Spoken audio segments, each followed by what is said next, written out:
Hello children, in this class we are going to discuss Polaroids and their application. It's a small topic and the final topic in polarization, okay. So we are going to discuss polarization of light by using Polaroids. So before you understand what are Polaroids, we have to understand what is dichroism or tendency to double refraction, okay. Let's understand what is dichroism. Dichroism.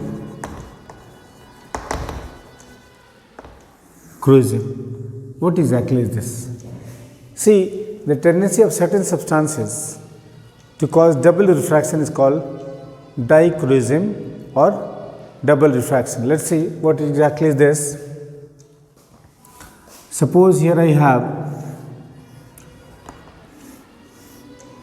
a slab made up of tourmaline, and then through this slab of tourmaline we are passing ordinary light. This ordinary light have its oscillations in two directions. You can see one is lying in the plane of the board and the other oscillation lying perpendicular. We can regard these oscillations of electric field vectors lying in the plane of this board as vertical components and these dots as horizontal component. This is x and this is y. Clear? We find that both of these signals go through the tourmaline slab, as you can see here.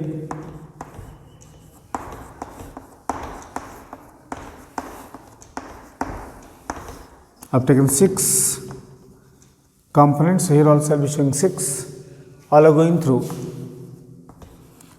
So this is double refraction, both the rays have been allowed to pass to get refracted.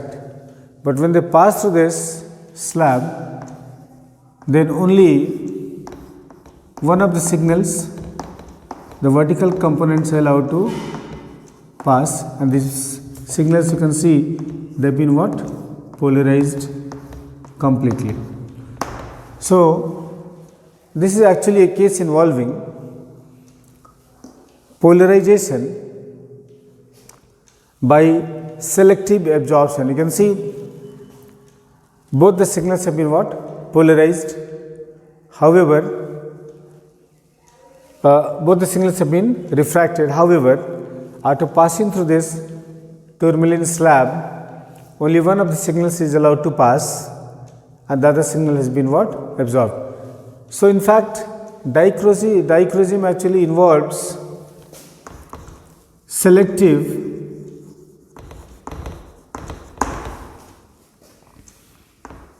absorption of the ordinary light, and then after exhaustion of one of the signal, the other signal is allowed to pass through. I can clearly see this has been confined to a single direction, and this is the case of polarization. Clear? Once you understand this, we will understand what are Polaroids.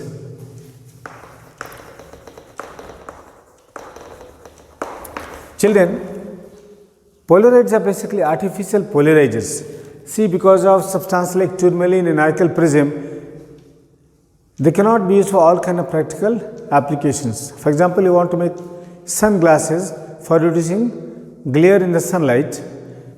You cannot possibly cut a crystal into such a fine sheet so that it can fit into the sunglasses. Clear? So what we require for this purpose? We require a Polaroid. So a Polaroid basically is an artificial polarizer. So what is the special property that a Polaroid has? Let's understand it. A Polaroid is made of a material which has, number one, long carbon chain, number one. Number two, it has needle shaped molecules. Its molecules are shaped as like what? Needles. Now, these molecules have additional property that they show dichroism. They show what? doubly refracting property. So, a Polaroid is a long chain carbon compound consisting of needle shaped dichroic molecules. Clear? Now, what is special about these molecules? When you apply stress, like you take the alcohol of polyvinyl, if you take a solution of polyvinyl alcohol and you apply stress to it, then you will find that these molecules, which are normally scattered under pressure, they will align themselves like this, and they will develop their own axis. You can see that these molecules are aligning themselves along certain directions, fixed directions, and generating their own axis. So, one axis has been created by these molecules, and each axis is going to act like a window, and therefore, we will see that only the vertical component of light will be allowed to pass through and the horizontal component of light will be blocked. Clear? So, what is special about a Polaroid actually? A Polaroid is a long chain carbon compound consisting of needle shaped molecules which show dichroic property. Clear? When stress is applied to a solution of such material, then molecules align themselves along certain directions, generating their own axis. Clear? Now, you can see that if you have a solution of polyvinyl alcohol and you apply stress to it, then these molecules will align themselves along certain fixed directions and the axis will be produced. And if you allow the solution to dry, then what will you see in the end? You will see that it will become like a sheet, like a paper, right? Like a simple what? Thin page, a wafer sheet we call. Clear? And then when it becomes a wafer sheet like this, you can cut in any desired shape and you can fit it anywhere you want. Okay? So, children, now will be defining what exactly are Polaroids. Let us define.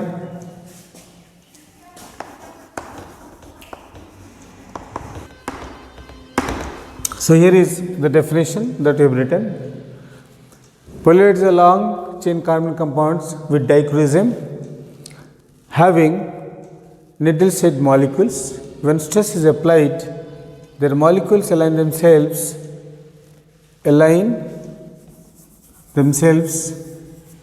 along certain axes, and these axes are the windows that we have been able to produce. So, we will see how exactly we can do polarization by using Polaroids. Okay? So, we will see now polarization using Polaroids. So, children, now we are going to discuss how we can do polarization by using Polaroids. Polarization. So, for polarization using Polaroids, what we will do is that we will take one Polaroid sheet here, we will place it here, right, and this is the axis of the Polaroid. Yes.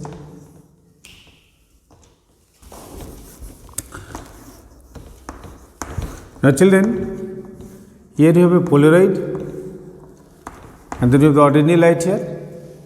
We are considering two components. One is the vertical component, the other is horizontal component. Horizontal component is given by the what? Dots, and the vertical component is given by the straight lines. Now, you can see that EY is parallel to the axis of the Polaroid, and therefore, these signals are allowed to pass through. And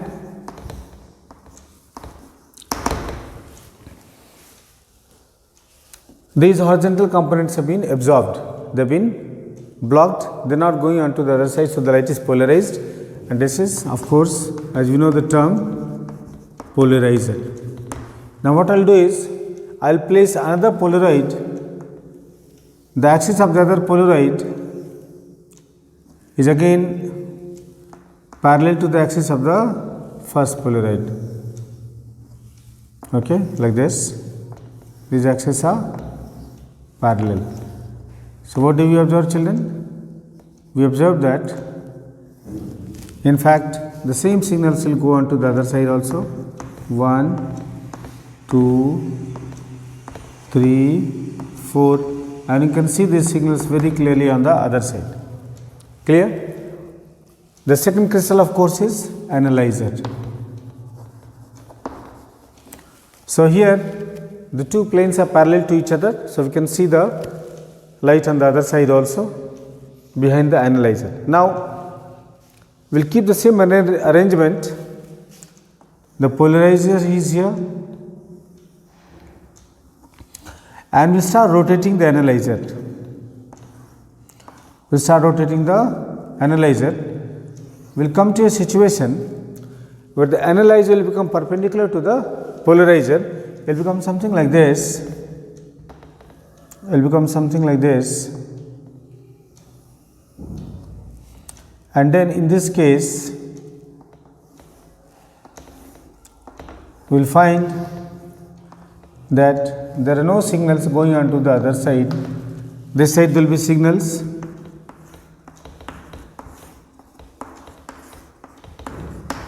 but this side will be no light. Clear? So the phenomenon is similar to what we discussed in case of tourmaline crystal. The only difference is this is being caused by double refraction. Clear? When analyzer is perpendicular to polarizer, there is no light on the other side. Clear? And this is your ordinary light. Right? So there will be no light passing onto the other side. So imagine a situation, often they ask about propagation of light through crossed planes of polarites. Propagation of light through crossed planes of polarites. If planes of two polarites are crossed, how the light will be transmitted through them? There will be two situations we will consider. One, when they are parallel. Case 1, we have one polaroid here and the other polaroid is here and the planes are crossed parallel to each other. So you can see, children, that this is the crossed region actually. So since the planes are crossed parallel to each other, then what will you see? That through this region light is propagated. Through this region light is propagated. Light will be seen to the cross region also, like this. My two fingers, this is one polaroid, these are planes, other polaroid, the planes, and they are parallel to each other, you can see. So light will be seen through the cross region also. But you have another situation, case 2, where planes are crossed perpendicular to each other, like this. There is one polaroid and this is another polaroid. Imagine like this, the two planes are partially overlapping each other, you can see easily, yes, or like this. So through this cross region there will be no transmission of light. Here we will see no light. This is case 2. So when the planes of two polarites are crossed, then light will pass through them when they are parallel to each other.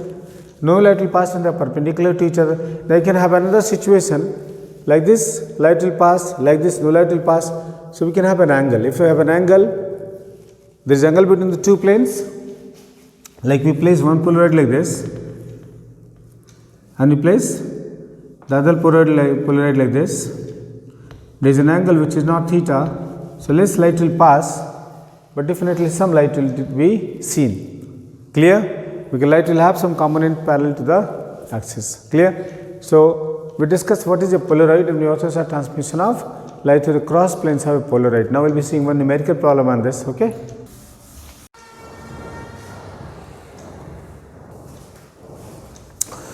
Alright children, we will see this problem now. I hope you have understood the concept of polarides.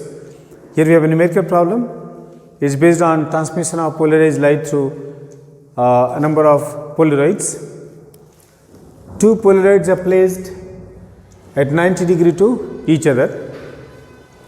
What happens when n-1 polaroids are inserted between the crossed polaroids, and remember their planes are crossed at 90 degree to each other. their axes are equally spaced, meaning angle between any two given polarities is same.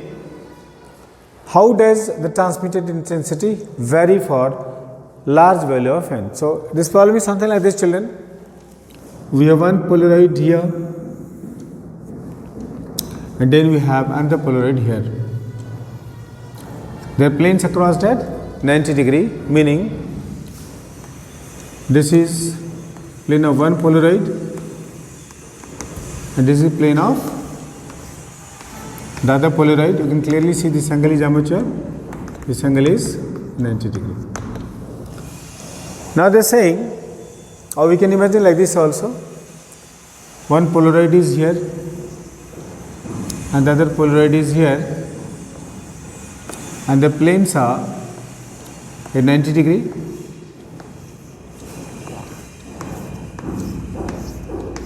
So children, you can clearly see that through the crossed region, that is this region, no light will be allowed to be transmitted.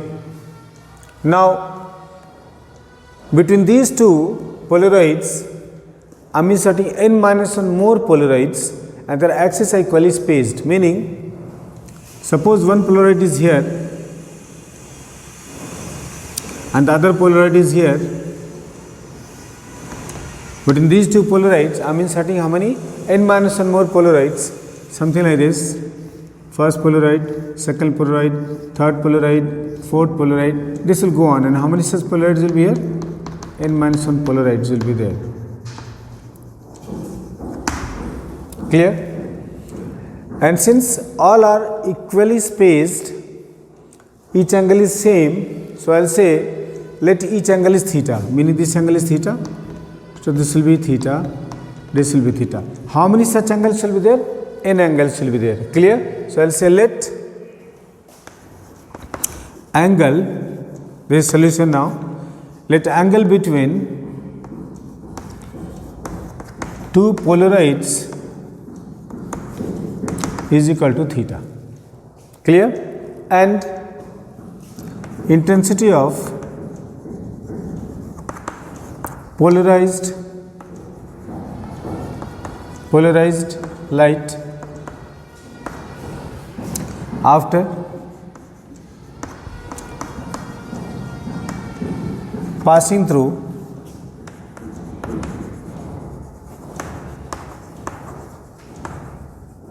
Polaroid P naught is I0. Now what is Polaroid P naught? There are already two Polaroids, one is here, the other is here. Clear? So this Polaroid I am calling P naught and this Polaroid will be P1, P2, and in that order this will become Pn. Clear? Capital M.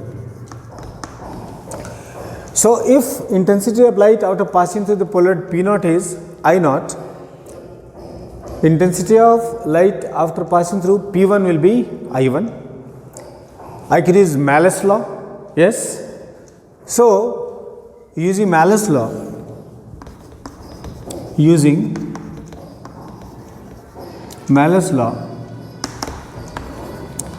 intensity of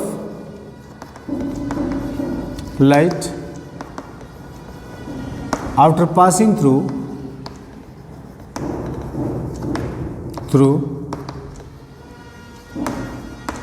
P1 is I1 is equal to I naught cos square theta. This intensity of polarized light after passing through the first Polaroid. Now this light is again passing through P2. So I will say intensity of passing through light after passing through P2 will be I1 cos square theta. In place of I1 I will be writing, in place of I naught I will be writing I1, right? Because Polaroid P2 is polarizing light which has been already polarized by P1. So for P2 I1 becomes the incidence intensity, right?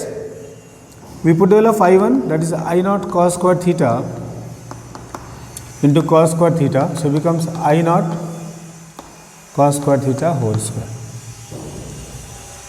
Now this light after passing through P2 will go through P3. So similarly I3 will be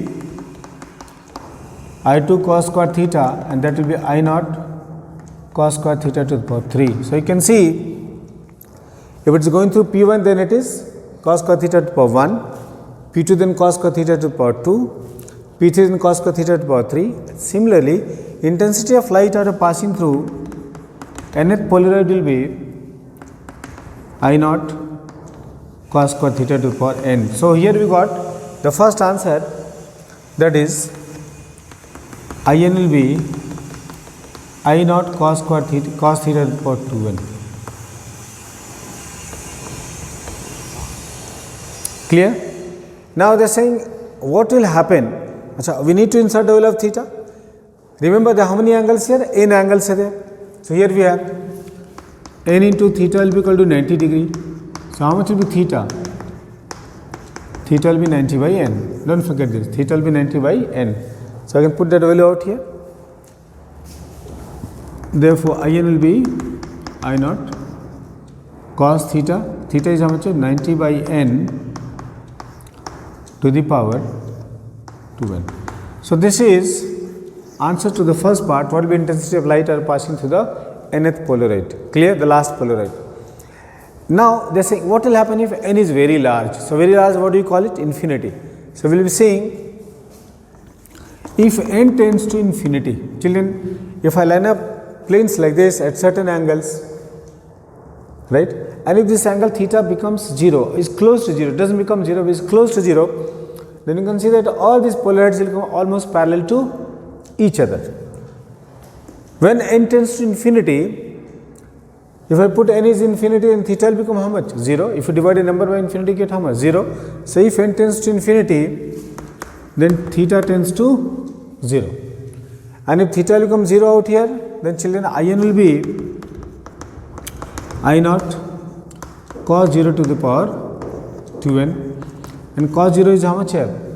Cos 0 is 1. 1 to the power anything is 1. So we have In is equal to I naught. Means if n will become very large, then intensity of polarized light after passing through the last polaroid will be same as the intensity of light after passing through the very first polaroid, that is P naught. Okay. So I hope you have understood the concept of polarides. Thank you very much.